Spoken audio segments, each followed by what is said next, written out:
kami yang tentunya akan membahas topik yang sangat menarik sekali hari ini. Kami akan membahas mengenai minat belajar di SMA dan di SMP. Baiklah, sebelum masuk ke pembahasan, ada baiknya kita berkenalan terlebih dahulu. Saya Devina Safaelisa sebagai pembawa acara hari ini. Dan bersama saya ada bintang tamu yang sangat cantik dari Prodi PPKN Universitas Sriwijaya, yaitu Hikmawati.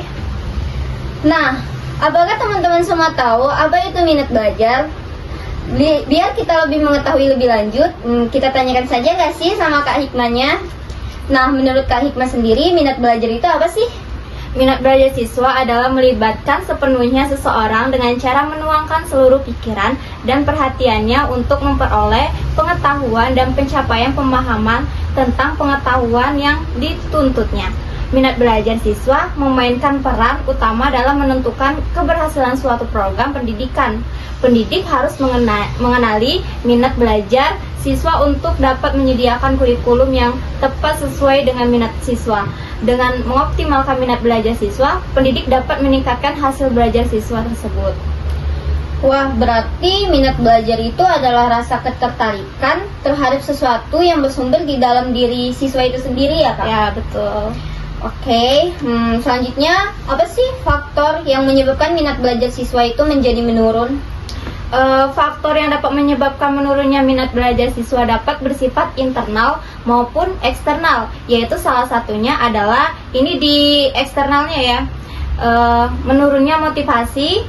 Nah, menurunnya motivasi belajar siswa juga dapat menyebabkan menurunnya minat belajarnya. Nah, yang kedua, kebiasaan belajar yang buruk, kurangnya pencatatan dan perilaku yang mengganggu di kelas dapat berdampak negatif terhadap minat belajar siswa. Nah, yang ketiga, kurangnya kemauan dan keinginan belajar. Apabila siswa yang mempunyai kemauan dan keinginan untuk belajar, maka dapat mengakibatkan menurunnya minat belajarnya. Nah, sedangkan faktor eksternalnya yaitu faktor lingkungan. Nah, faktor-faktor seperti lingkungan belajar yang kurang kondusif, fasilitas belajar yang kurang memadai, dan kurangnya perhatian orang tua atau anggota keluarga juga dapat berkontribusi terhadap menurunnya minat belajar siswa tersebut. Wah, berbicara tentang faktor nih teman-teman. Jadi, menurut pengalaman kakak sendiri, apakah minat belajar kakak pernah menurun dari masa SMP hingga SMA? Oh, itu pernah sih waktu tahun 2020 ya. Itu waktu kita lagi SMA enggak? Iya, zaman-zamannya Covid nggak sih? Nah, itu kan kita sekitaran dulunya kan direncanain liburnya seminggu, tapi nggak jadi, malah kelamaan kan, jadi setahun 2 tahun. Iya, jadi benar. udah kebiasaan di belajar dari rumah lewat daring itu. Jadi waktu kita masuk lagi tahun 2000 berapa sih? 2021, tapi masih sesi nggak sih? Nah, masih sesi kan. Iya. Jadi kurang belajar itu tuh kayak yang biasanya bangun siang jadi bangun pagi. Iya, benar. Jadi kadang tuh ini nggak biasa, Nggak terbiasa. Iya, nggak terbiasa gitu. Itu waktu lagi Jadi menurunnya. membuat siswa itu males nggak Ya, sih? betul. Oke. Jadi jika minat peserta didik terhadap pembelajaran itu sangat rendah gitu. Nah, yang pertama itu kalau menurut saya kebosanan dan kurangnya keterlibatan. Nah, rendahnya minat belajar dapat menimbulkan rasa bosan dan tidak tertarik dengan materi yang diajarkan. Siswa mungkin tampak tidak tertarik, tidak termotivasi, dan mungkin tidak berpartisipasi aktif dalam kegiatan di kelas. Terlihat bosan Iya, ya? nggak ada dukungan juga kan dari guru atau orang tua Iya, gitu. benar. Nah, yang kedua juga ada lagi. Yang kedua, apa tuh, Kak? dampak pada kesejahteraan emosional. Nah, rendahnya minat belajar yang terus-menerus dapat menimbulkan perasaan frustasi, tidak mampu, dan terputusnya proses pembelajaran, sehingga berdampak pada kesejahteraan emosional siswa tersebut. Nah, yang terakhir, kesulitan dalam memahami. Nah, ketika siswa kurang tertarik pada materi pembelajaran, mereka mungkin merasa kesulitan untuk memahami dan mengingat informasi yang diajarkan. Nah, penggunaan gadget di kalangan anak-anak saat ini sudah semakin lumrah. Namun, penggunaan gadget secara berlebihan dapat memberikan dampak negatif terhadap tumbuh kembang anak. baik secara sosial maupun fisik. Dampak negatif penggunaan gadget terhadap tumbuh kembang anak. Yang pertama, perkembangan sosial. Anak-anak yang menghabiskan terlalu banyak waktu dengan gadget mungkin mempunyai kesempatan terbatas untuk berinteraksi dengan orang lain, yang dapat menyebabkan rendahnya keterampilan sosial dan kesulitan dalam menjalin pertemanan. Yang kedua, perkembangan fisik. Menggunakan gadget yang berlebihan dapat menyebabkan gaya hidup yang tidak banyak bergerak, yang dapat menyebabkan masalah kesehatan seperti obesitas dan masalah kesehatan lainnya di kemudian hari. Nah, jadi kalau kita main handphone itu kan sering tidur-tiduran, nggak mau bergerak kan, Apalagi kalau malas-malesan lagi makan ya, Kak. Betul. Terus yang terakhir, perkembangan kognitif. Nah, penggunaan gadget dapat berdampak negatif terhadap perkembangan kognitif anak karena dapat menyebabkan kurangnya fokus dan kesulitan dalam memahami pelajaran yang diajarkan di sekolah.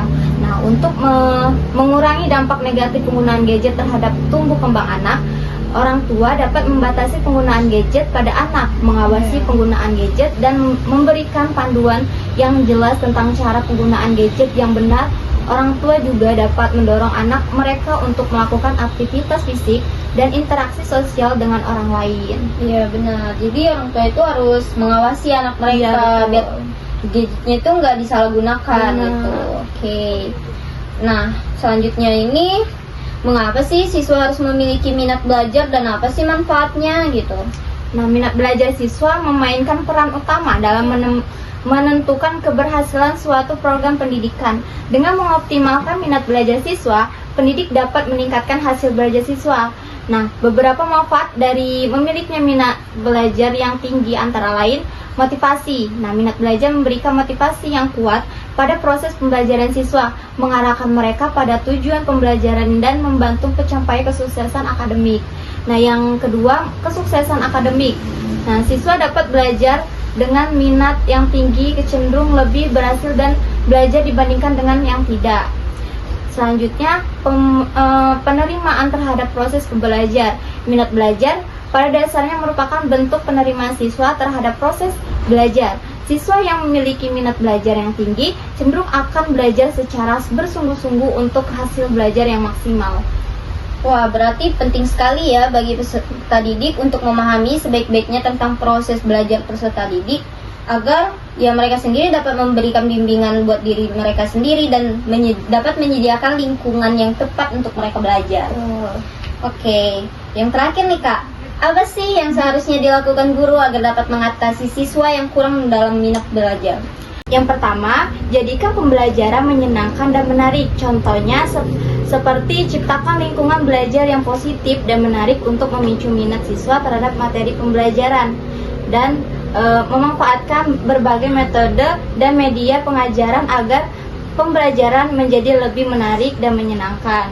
Yang kedua, memahami dan mengatasi tantangan individu. Contohnya seperti identifikasi tantangan dan masalah spesifik yang mungkin dihadapi siswa, seperti ketidaknyamanan dengan gaya mengajar, lingkungan kelas yang tidak menyenangkan, atau fasilitas yang tidak memadai. Yang ketiga, mendorong rasa ingin tahu dan semangat belajar.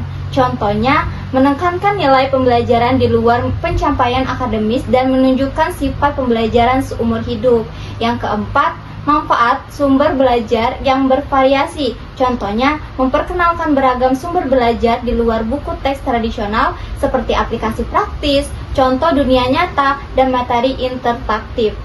Dan gabungkan berbagai materi dan metode pembelajaran untuk memenuhi gaya dan frekuensi belajar yang berbeda.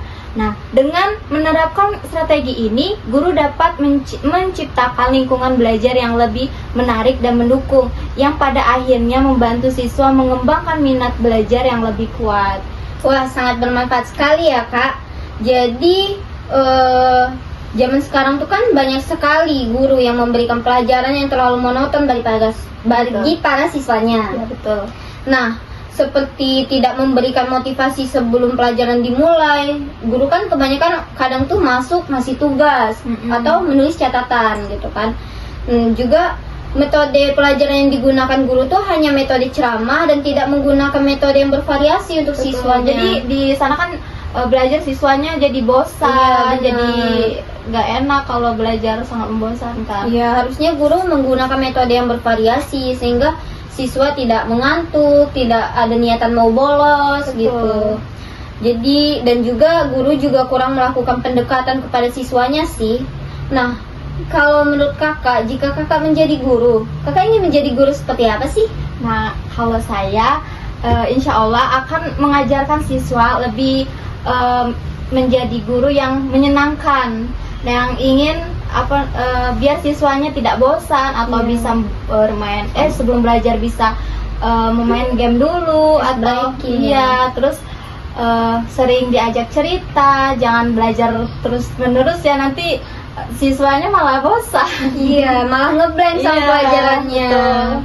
Oke, jadi teman-teman, dari hasil pembahasan kita hari ini, kita dapat kesimpulan bahwa mengenai minat belajar ini adalah suatu kesadaran seseorang terhadap suatu benda, orang, masalah, atau keadaan tertentu yang ada hubungannya dengan hal tersebut.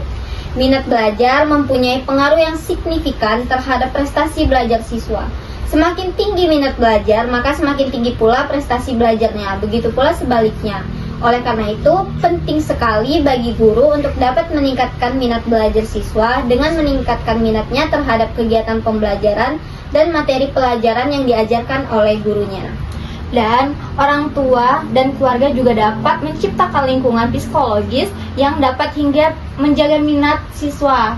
Dan sekolah dapat menyediakan fasilitas yang menunjang proses pembelajaran dan mendorong siswa untuk lebih aktif dalam pembelajarannya. Baik, sekian dari kami. Wassalamualaikum warahmatullahi wabarakatuh. Bye-bye. See you di next video. Apa nak?